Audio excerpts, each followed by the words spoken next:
आहे. तर आज आपल्या सोबत आहेत माननीय श्री किरण पातोंडेकर सर आणि त्यांच्या मिसेस पूजा पातोंडेकर मॅडम. तर तुम्हा दोघांचे सप्तरंग मराठी चॅनल कडून तसेच हे बंद रेशमाच्या या कार्यक्रमात खूप खूप स्वागत आहे. तर नेहमीचा आपला जो प्रश्न असतो नवरा बायकोंमधला एक म्हणजे फेमस प्रश्न आहे तो, असं म्हणायला काही हरकत नाहीये मला, की तुमचं लग्न कसं जमलं? लव्ह मॅरेज आहे की अरेंज मॅरेज आहे? अरेंज मॅरेज आहे, लव्ह मॅरेज. हळू बोललात मॅडम, मला डाऊट वाटतोय. काय आहे, लव्ह मॅरेज की अरेंज मॅरेज आहे, नक्की सांगा. अरेंज मॅरेज आहे. अच्छा, तर काय म्हणजे कसं जमलं लग्न तुमचं? लग्न जे जमलंय ते तर इच्छे जे बाबा होते ते आमच्याकडे नेहमी दुकानात यायचे. आईचे वडील होते तर ते गोपची करदोड वगैरे बनवायचे, आडीचे राहणारे होते आणि ते नेहमी आमच्याकडे यायचे आणि त्यांनी मला बऱ्याच वेळा पाहिलेलं आहे. अच्छा. ते पाहिलेलं असताना ते हिच्या वडिलांना नेहमी सांगायचे की आपल्याला त्या म्हणजे किरण चांगला मुलगा बा, ते नेहमी म्हणजे यांच्याकडे सांगत राहायचे. आणि आमच्याकडे इच्छेचे मावसा आहे ते माझे मामे भाऊ आहे. अच्छा. मावसा जे ते माझे मामे भाऊ आहे, म्हणजे असं एक डबल नातं होतं. मोठ्या भावाचं लग्न जमायचं होतं म्हणून विषय माझ्यासाठी होता, म्हणून तो मोठ्या भावाचं लग्न जोपर्यंत जमत नाही तोपर्यंत त्यांनी तो विषय काही काढला नाही. अच्छा. आणि मग त्यानंतर मग तो विषय मोठ्या भावाचं लग्न जमलं आणि मोठ्या भावाचं लग्न जसं जमलं लगेच एक 15 दिवसाच्या गॅप मध्येच ते लोक बडोदे होऊन इथे आलेले आमंत्रण द्यायला डायरेक्ट. असं एक पूर्व सूचना दिली होती त्यांनी आणि येऊन गेले होते इथे पाहिलं. आणि आम्ही काहीच हे न करता जसे ते आले ते धुळ्याला म्हणजे माझ्या मामाच्या मुलाकडेच आलेले होते. तिथे आले असताना त्यांनी तिथे मुक्काम केला रात्री आणि सकाळी इथे आले. आम्ही लगेच दुसऱ्या दिवशी मुलगी पाहायला गेलो. आता मुलगी पाहायचा जो कार्यक्रम झाला ऍक्च्युअल त्यावेळेचा जो किस्सा होता तो थोडा एक वेगळ्या पद्धतीत होता. आता मुळात म्हणजे माझं थोडस एक मानसिकता अशी होती की मुलीने आपल्याला पसंत केलं पाहिजे, आपण मुलगी पसंत करणं हा वेगळा विषय. एखादी मुलगी सुंदर म्हणजे एक कॉलेज लाईफ मध्ये असं काही वाटत नव्हतं की आपल्याला कोणी पसंत करू शकेल असं माझा कॉन्फिडन्स नव्हता. आणि मग लग्न तर तसंच झालं पाहिजे. मी कोणाला पसंत करणं हा वेगळा विषय, पण दुसऱ्याच्या पसंतीत मी असणं हा सर्वात चांगला विषय आहे. तर मग तो विषय मला कसा समजेल, तर मग हिला जे दाखवायचा जो कार्यक्रम होतोय किंवा काही होतोय तर ही प्रेशर मध्ये आहे का, ही प्रेशर मध्ये का, किंवा हिला समजवलं गेलंय का बा, हा विषय मला क्लिअर पाहिजे होता. हा विषय क्लिअर तो कसा करायचा, तर जे पाहण्याचा जो कार्यक्रम झाला त्या दिवशी, तर त्या दिवशी आम्ही धुळ्याला गेलो होतो. साधारण पोळ्याचाच दिवस होता तो. तर त्यावेळेला धुळ्याला आम्ही गेलो आणि पाण्याचा एक कार्यक्रम झाला समजा असं. आणि त्या कार्यक्रमात काय झालं की नेमकं सर्व जेवणाचं हिला वाढायला वगैरे हे आली आणि सर्व असं एक हे झालं. आणि जेवणाच्या वगैरे सर्व या पूर्ण प्रक्रियेमध्ये मी तिला स्वतः पाहिलंच नाही. मी तिला पाहिलंच नाही आणि पाहिलं नाही तर नाही. आणि मी जेव्हा जेवलो पूर्ण त्या जेवणात मी लाडू होता वाढलेला, तर तो लाडू मी काही खाल्ला नाही. लाडू मी काही खाल्ला नाही आणि तो तसाच सोडला. मग ते घरी त्यांची थोडी चर्चा आली किंवा मुलाला काही मुलगी पसंत नाहीये किंवा म्हणजे लाडू का नाही खाल्ला वा असं, मुलांनी गोड पदार्थ का नाही खाल्ला वा असं. गोड त्यांनी थोडस विचारलं की बा काय झालं काय नाही, मुलीलाही पाहिलं नाही असं. पण त्यांना मी बोललो म्हणजे मुलीला मला पाहायचंय पण माझ्या पद्धतीने पाहिजे. म्हणून तुमची पद्धत कशी? म्हटलं माझी पद्धत म्हणजे मला नॅचरल स्थितीत मुलीला पाहायचंय. नॅचरल म्हणजे आता कसं, तर मग मी असं मनाशी ठरवलं होतं. आम्ही धुळ्याला गेलो तर मी त्यांना सहज म्हटलं की मी एकविरा देवीच्या मंदिरात जातो बा आणि तुम्ही मुलीला घेऊन तुम्ही एकविरा देवीच्या मंदिरात या. आणि एकविरा देवीच्या मंदिरात आल्यानंतर मी कुठे बसलेला असेल काय असेल हे मी सांगणार नाही, पण तुम्ही तुमचे या मंदिरामध्ये तिथे. आणि त्या स्थितीमध्ये मी कुठे बसलेलो यांना माहित नव्हतं. आणि मग त्या स्थितीत मी नॅचरल स्थितीत तिला पाहिलं. आणि जेव्हा पाहिलं तेव्हा म्हणजे तिची बॉडी लँग्वेज वगैरे सर्व जे ती पूर्ण खुश होती हे मला समजलं. म्हणजे ती प्रेशराईज नाही किंवा काही नाही. तिने कदाचित मला पाहिलं असेल पण मी तिला पाहिलेलं नव्हतं. आणि मग मी तिथे तिला पूर्ण पाहिलं आणि त्यानंतर मग देवीच्या मंदिरात आम्ही परत हे केलं की आपण जाऊ बा दर्शन घेऊ किंवा काय घेऊ. आम्ही सोबत दर्शन घेतलं आणि सर्वात पहिला प्रश्न मी तिला विचारला की तुला मी पसंत आहे. तिने मला सांगितलं की मला तुम्ही पसंत आहे. मग जेव्हा तिने मला पसंत सांगितलं तर तेव्हा मी माझ्याकडून अंगठी घेऊन गेलो होतो. तिने अंगठी घालून दिली तिथल्या. अच्छा, म्हणजे प्रपोज केलं तर तुम्ही त्या हो, तिने मला प्रपोज केलं. म्हणजे तिच्या पसंतीनुसार हे लग्न झालेलं आहे. आणि मला तर पसंत असणं हा विषयच नाही. तिला पसंत नाही करणं हा म्हणजे माझ्यात तर तेवढी हिंमत नाही. खूप छान लव्ह स्टोरी आहे. तुम्ही मला सांगितलं मी लाडू खाल्ला नाही, त्यानंतर मुलगी पसंत नाही, मी बोलली म्हणजे फायनली काहीतरी तिकडे गडबड झाली असेल. पण शेवट खूप छान होता, अत्यंत गोड असा शेवट होता. तर मला असं विचारायचंय, मी तुम्हाला प्रश्न विचारते, मला तुम्ही सांगा अगोदर की मॅडमांची कुठली गोष्ट तुम्हाला आवडते आणि कुठली गोष्ट नाही आवडत. अशा 2 गोष्टी तुम्हाला सांगायच्या आहेत. तिच्या तर सर्वच गोष्टी आवडतात. नावडती पण सांगायची आहे आणि एक आवडती सांगायची आहे. कुठली तरी एक सांगा. ती पूर्ण जाणून आहे मला. हा तिचा सर्वात प्लस पॉईंट आहे. म्हणजे मुळात काय असतं की एखाद्याला जाणून असणं हा सर्वात मोठा प्लस पॉईंट आहे. आणि कसं आहे मग मी कसं आहे हे तिला पूर्ण माहिती आहे. म्हणजे माझा राग, माझं सर्व काही आहे ती सर्व एक्सेप्ट करते. हा म्हणजे एक्सेप्टन्स जो आहे तिच्याजवळ हा सर्वात मोठा प्लस पॉईंट आहे. तर ही झाली आवडती गोष्ट. नावडती गोष्ट कुठली आहे की तुम्हाला ती नाही आवडत, नाहीच करायला पाहिजे त्यांनी असं? अशी तर मला म्हणजे अशी आठवत नाही. पण काही वेळेला करते ती, माझ्या राग करते, काय करते. पण राग पाहिजे तिचा. तिचा राग जर नसला तर तो म्हणजे ट्विस्ट पण नाही येत आणि एक पाहिजेच तो तिचा राग. पण तो राग मला सुधरवतो सर शेवटी. चला, तर तुमच्याकडून मी आता इकडे येणार आहे आणि आता तुम्हाला पुन्हा तोच प्रश्न आहे की त्यांच्याबद्दल तुम्हाला कुठली गोष्ट आवडते आणि कुठली नाही आवडत. आज तुम्हाला बोलायला चान्स दिलाय, तुम्ही बोलून टाका. त्यांच्या सगळ्या गोष्टी आवडतात मला, असं काही नाहीये. हे दोघं सेम तुम्ही उत्तर नाही नाही. तर नाहीये ते जे बरोबर. नाही आवडणारी गोष्ट कुठली? एखाद्या होते की नाही गोष्टी करायला पाहिजे. अच्छा, मनाविरुद्ध गोष्ट करतात म्हणजे तुमच्या? एखाद्या होऊन जाते मनाविरुद्ध, पण ती काय माझं काही ऐकत नाही म्हणून करतात ती गोष्ट, मान्य करावं लागतं. ठीक आहे, असंच समजूतदारपणा हवा दोघांमध्येही तुमच्यामध्ये. तर ठीक आहे, बाकी सगळ्या गोष्टी चांगल्या आहेत. अरे छान वाटतं. ठीक आहे, अजून मला ऐकायला नक्कीच आवडेल तुमच्या लग्नामध्ये काही गमतीदार किस्सा आहे की घडलाय तो आणि तुम्हाला इथे सांगावं असं वाटत असेल तर तुम्ही नक्की शेअर करू शकता आमच्यासोबत. लग्नात तर असा गमतीदार किस्सा नाही घडला, पण माझं स्वतःचं स्वप्न होतं की आपण रजिस्टर लग्न करावं. अच्छा, माझा हे होता, एम होता तो, आपण रजिस्टर लग्न करावं.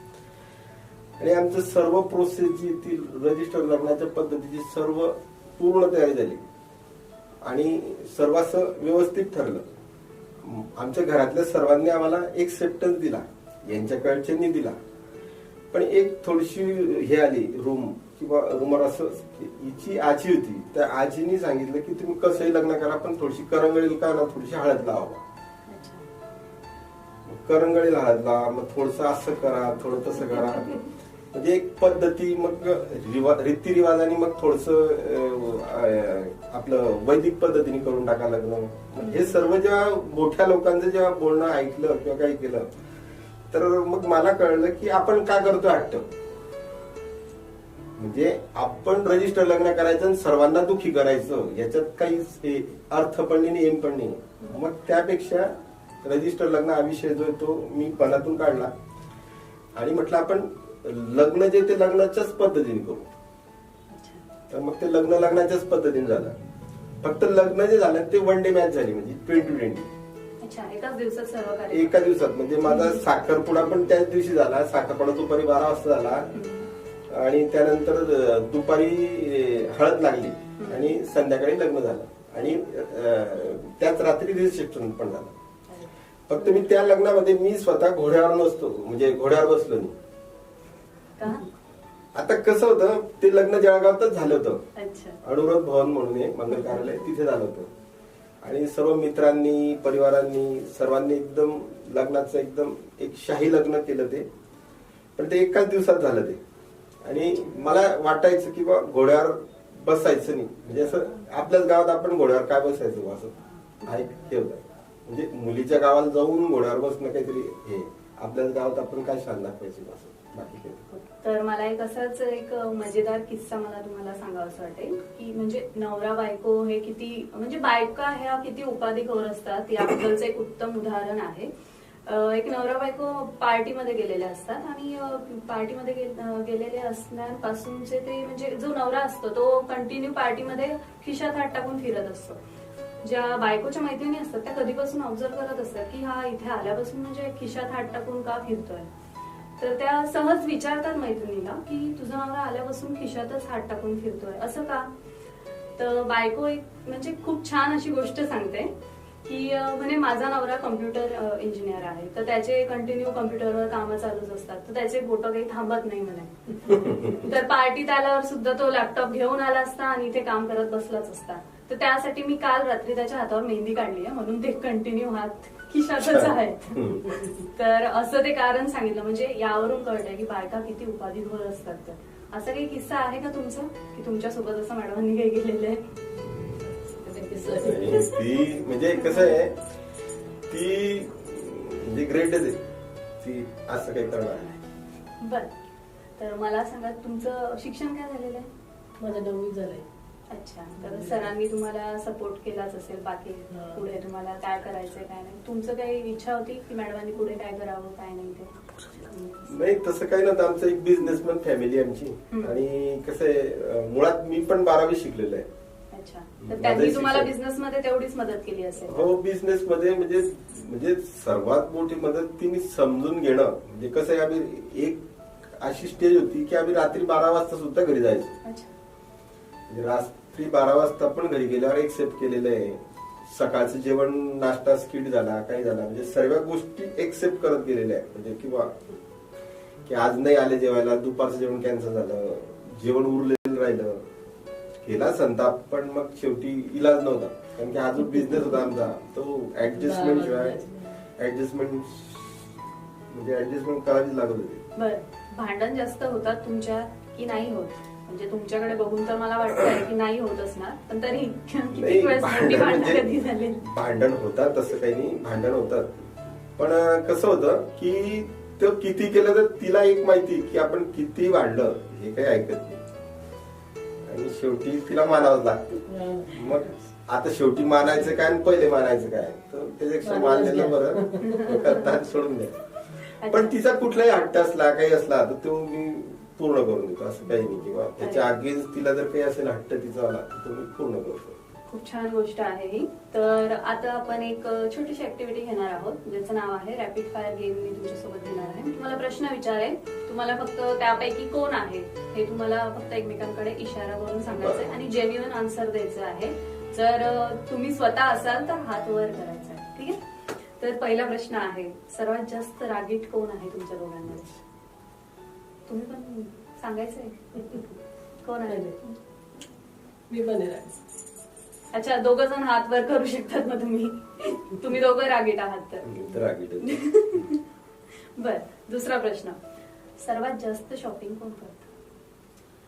शॉपिंग तर तीच करते समजा, असं पण तिथं शॉपिंग असं म्हणजे फालतूचं शॉपिंग कुठलंच नाही, म्हणजे गरजेचं शॉपिंग. म्हणजे शॉपिंग म्हणतात येणार नाही, नीड आहे. जी नीड आहे तिलाच म्हटलं जाईल, त्याला शॉपिंग नाही म्हणत. शॉपिंग कशाला म्हणतात आजकाल? शॉपिंग म्हणजे जी गरजेची नाही ती वस्तू घरात घेऊन यायची आणि सर्व लोकांना बोलून दाखवत बसायची, त्याला शॉपिंग म्हटलं. तर तुम्ही हे एकमेव आहात ज्यांनी असं उत्तर दिलेलं आहे, मला असं वाटतंय. कारण प्रत्येक नवऱ्याला असा प्रश्न विचारल्यानंतर की शॉपिंग कोण जास्त करतं, तर इतका वैतागून उत्तर देतात ते की हा माझी बायकोच करते आणि इतकी शॉपिंग करते आम्हालाही फिरवते सोबत. असं काही तुमच्यासोबत होत नसेल? तशी शॉपिंग गरजेच्या बाहेरची कुठलीच वस्तू आणत नाही, म्हणजे शॉपिंग तशी वस्तू घ्यायला. अरे आम्ही जातो तर जोडीनेच जातो. छान गोष्ट, खूप सुंदर. तिसरा प्रश्न तुमच्या दोघांसाठी आहे, बाहेर जाताना, बाहेर कार्यक्रमांना जाताना तयारी करायला सर्वात जास्त तयार होताना म्हणजे सर्वात जास्त वेळ कोण घेतो? आता तर तीच होते. मी तयार तर काय, मला तयारीची गरज पडत नाही. अच्छा, तुम्हाला तयारीची गरज पण पडत नाही. तिला पाहिजे वेळ. ठीक आहे.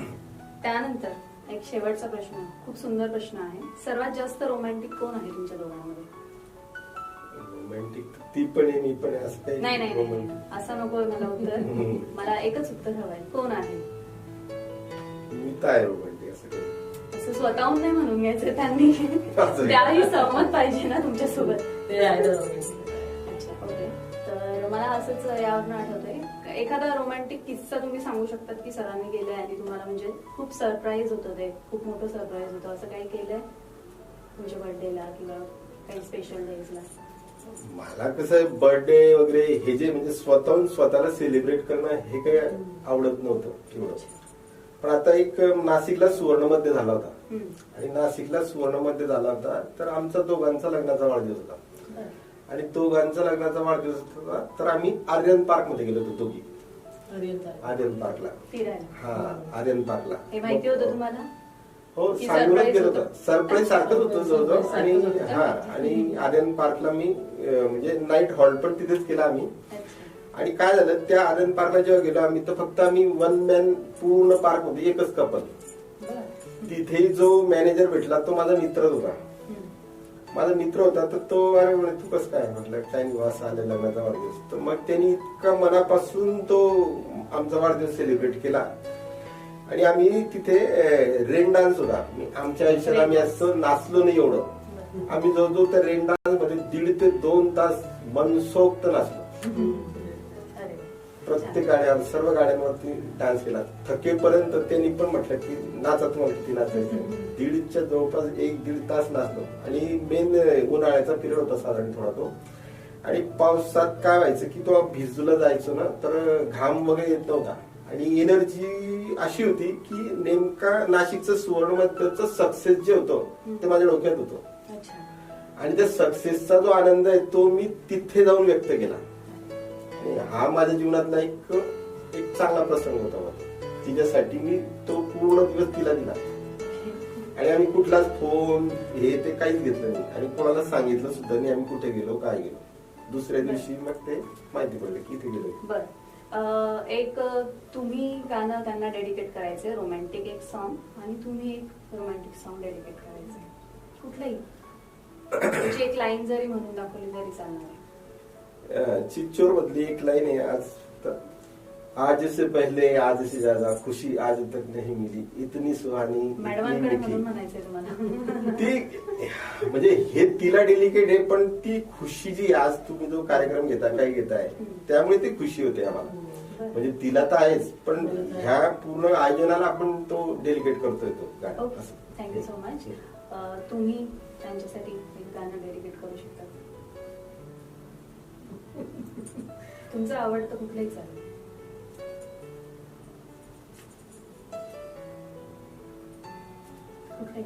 कुठलं तू याचं तुम्ही मदत करू शकता. कभी कभीच तुला आवडतं ते सांगतायत आता, तुम्ही म्हणू तरी शकतातच. कभी कभी मेरे दिल में ख्याल आता है. आता ती कभी कभी म्हणते, पण रोज तिचे मनात येत आहे काय ते ख्याल माझा येत असतो. चांगलं नाव. ठीक आहे. छान वाटलं तुमच्या सोबत गप्पा मारून. तुम्हाला एक ऍक्टिव्हिटी करायला मी देणार आहे. तुम्ही आता इथे डान्स करू शकता, कुठलं तरी गाणं गाऊ शकता. तुम्हाला काय करायला आवडेल दोघांनाही? डान्सही नाही येते, गाणंही म्हणजे कसं गाणं आपल्याला जमायला पाहिजे, नुसतं ते बनायला त्याला काही अर्थ नाही. आता गाणं कसं आता ते म्हणते तुम्ही म्हणू शकतात गाणं, कुठलंही गाणं तुम्ही दोघं जण मिळून बोलू शकता. म्हणजे मी पहिल्यांदा हिच्या म्हणजे आम्ही धुळ्याला हिला पसंत वगैरे केलं आणि मग मी तिच्या गावाला गेलो होतो. आणि मग त्यावेळेला ते एक गाणं होतं, गोरी तेरा गाव बडा प्यारा. म्हणजे ती तर गोरीच होती. आणि मग मी म्हटलं आता एक गोरी तेरा गाव बडा प्यारा म्हणजे तो गया मला आके या ते गेल्यावर म्हणजे तरी फिलिंग तुम्हाला तिथे गेल्यावर आली? तिथं पहिलेच आली होती, पण एक बडोदा शहर मोठं होतं, सिटी जळगावपेक्षा बऱ्यापैकी मोठी होती ती. आणि मला म्हणजे सांगायला एक कारण वाटेल किंवा आमचं जे लग्न जमलं आणि लग्न झालं याच्यामधला मधला जो पिरियड होता हा जो 11 महिन्याचा पिरियड होता. म्हणजे आमचं लग्न जमल्यापासून तर लग्न होण्याचा जो पिरियड आहे तो 11 महिन्याचा मिळाला. नक्कीच फिरणं वगैरे झालंच असणार. तर 11 महिन्यात म्हणजे आम्ही लग्नानंतर खरंच सांगतो मी कुठेच गेलो नाही, फिरायलाच गेलो नाही, पण लग्नाच्या पहिले आम्ही भरपूर फिरलो. आणि तो जो पिरियड आहे त्याच्यात आम्ही एकमेकांना जे समजू शकलो.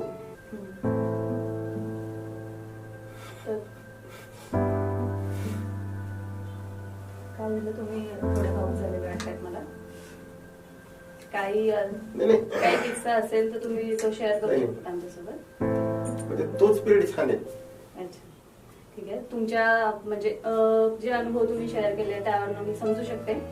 तर खूप छान वाटलं तुमच्याशी गप्पा मारून.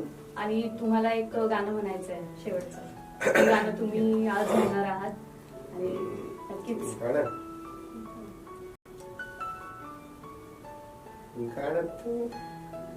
जेव्हा तुम्ही बहुतेक आलात तेव्हा ते गाणं गुणगुणत होतात, तेच गाणं तुम्हाला म्हणायचं. ओ मेरी जोहर जबी, येस राईट. ओ मेरी जोहर जबी, तुझे मालूम नहीं तू अभी तक हैसी और मैं जवा है नहीं पण ती हसी नाही. आता माझे ते बोलले पुढचं आता काय तेवढं आठवतंय. तर खूप छान वाटलेलं आहे आजचा कार्यक्रम. आपण आपल्यासोबत होते आज आपल्या स्टुडिओमध्ये हे बंद रेशमाचे या कार्यक्रमासाठी मिस्टर किरण पातोंडेकर सर आणि त्यांच्या वाईफ पूजा पातोंडेकर यांच्यासोबत गप्पा मारून खरंच खूप छान वाटलेलं आहे. आणि त्यांच्यासारखं रोमॅन्टिक कपल बघून आपण शेवटी बघितलेलंच आहे की ते खूप थोडं भाऊक झालेले आहेत. म्हणजे नक्कीच काहीतरी त्यांची एखादी स्टोरी असेल. नाही स्टोरी वगैरे काही नाही, पण तो पिरियड सर्वांना जास्त मिळाला पाहिजे. बरोबर, एकमेकांना समजून घेण्यासाठी तो समजून घेण्याचा गरजेचं आहे. ठीक आहे. तर लग्नानंतर समजून घेणं हा वेगळा विषय, ती तर ऍडजस्टमेंट आहे. लग्नाच्या पहिले तुम्ही एकमेकांना समजू शकताय, तो सर्वात महत्त्वाचा. बरोबर. तर खूप सुंदर छान वाटलं आज तुम्ही इथे आलात आणि आमच्याशी गप्पा मारलात आणि भरपूर ऍक्टिव्हिटीज मध्ये तुम्ही मला साथ दिलेली आहे. तर त्याबद्दल खूप खूप धन्यवाद. आणि रसिक प्रेक्षक हो, तुमचाही सहभाग आम्हाला इथे लाभलेला आहे आणि असंच तुमचं जे प्रेम आहे ते आम्हाला लाभू द्या. सप्तरंग मराठी चॅनल हे नव्यानेच लॉन्च झालेलं आहे आणि जर तुम्ही अजूनपर्यंत सबस्क्राईब केलेलं नसेल तर आत्ताच जाऊन तुम्ही सबस्क्राईब करू शकतात, लाईक करू शकतात, शेअर करू शकतात. सो हे बंद